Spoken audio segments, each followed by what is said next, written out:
மதுரை அருகே சிவகங்கை மாவட்ட பகுதியில் உள்ளது சிலைமான். இங்குள்ள கீழடி என்ற கிராமத்தில் 6 மாதங்களுக்கு மேலாக நடைபெற்ற அகழ்வாராய்ச்சியில் பூமிக்கடியில் ஒரு நகரமே இருந்தது கண்டறியப்பட்டுள்ளது.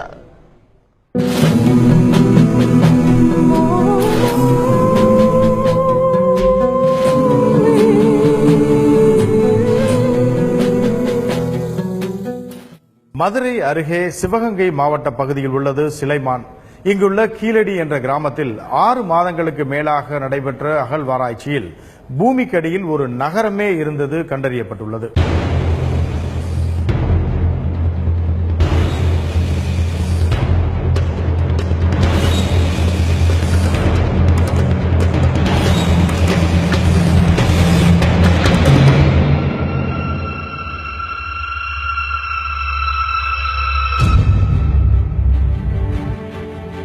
சுமார் 2000 ஆண்டுகளுக்கு முன்னர் இந்த பகுதியில் உள்ள கீழடி என்ற ஊரின் வழியாக ஓடும் வைகை ஆற்றுப்படுகையில் வளர்ந்த ஒரு நகரம் இருந்ததற்கான ஆவணங்கள் கிடைத்துள்ளது.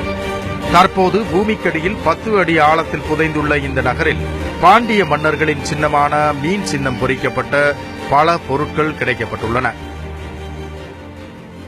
தென்னிந்தியாவில் கிட்டத்தட்ட 40 வருடங்கள் கழித்து இது மாதிரி ஒரு ஹேபிடேஷன் மவுண்ட் வந்து எக்ஸ்கர்ஷன் பண்ணிட்டு இருக்கோம். எக்ஸ்கர்ஷன் பண்ணதில் நம்மளுக்கு அரிக்கமேடு, காவேரி பூம்பட்டுன்னு அடுத்து இங்கே நம்ம கீழடி தான். இது மிகப்பெரிய அளவில் நம்மளுக்கு சங்ககால கட்டடங்கள், அதோட உரைக்கிணறுகள் நம்மளுக்கு கிட்டத்தட்ட 3 உரைக்கிணறுகள் கிடச்சிருக்கு. அதோட அவங்க பயன்படுத்திய தொல்பொருள், அதாவது ஆன்டிக்யூட்டிஸ் பார்த்தீங்கன்னா மணிகள் கிடச்சிருக்கு. தென் அதோட பாண்டியர்களுடைய நாணயங்கள் கிடச்சிருக்கு.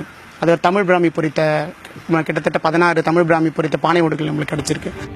மிக நேர்த்தியாக அமைக்கப்பட்ட செங்கல் சுவர்கள், உரை கிணறுகள், மருந்து சேகரித்து வைக்கும் தொட்டிகள், மழைநீர் வடிகால்கள் என மிகவும் ஆச்சரியத்தை தருகிறது இந்த புதைந்த நகரம்.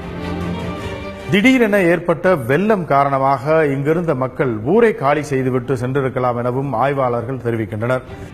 முதல் சங்க காலத்தில் சுமார் 3.5 கிலோமீட்டர் சுற்றளவிற்கு இந்த நகரம் இருந்திருக்கலாம் என ஆய்வாளர்கள் தெரிவிக்கின்றனர்.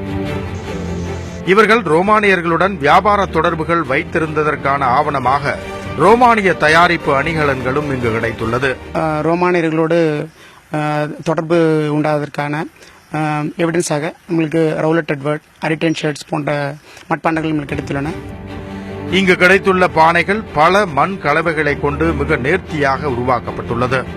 எனவே கிட்டத்தட்ட 2000 வருடங்கள் கடந்த பின்னரும் அவை சிதைந்து அழியாமல் திடமாக உள்ளன. உங்களோட பில்டிங்கோட ஸ்ட்ரக்சர்ஸ் பார்த்தீங்கன்னா 4 விதமான செங்கல் வந்து இது பண்ணியிருக்காங்க. அதே ஒரு வித்தியாசமான அது வந்து இருந்ததுக்கான ஒரு அடிப்படை உண்டு, கண்டிப்பாக இருந்திருக்கணும். 2300 வருஷத்துக்கு முன்னாடி செங்கல் வந்து சுடுமண்ணில் வந்து நிறையா பண்ணியிருந்திருக்காங்க. அப்போ வந்து அவங்க இருந்திருக்கணும். அதுபோக அந்த பானையை வந்து நீங்கள் ஒரு ஆர்ட் பார்த்தீங்கன்னா ஒரு வித்தியாசமாக இருக்கும். இன்னைக்கு கூட அப்படி பண்ண முடியாது, அந்த அளவுக்கு ரொம்ப நவீனமாக பண்ணியிருக்காங்க.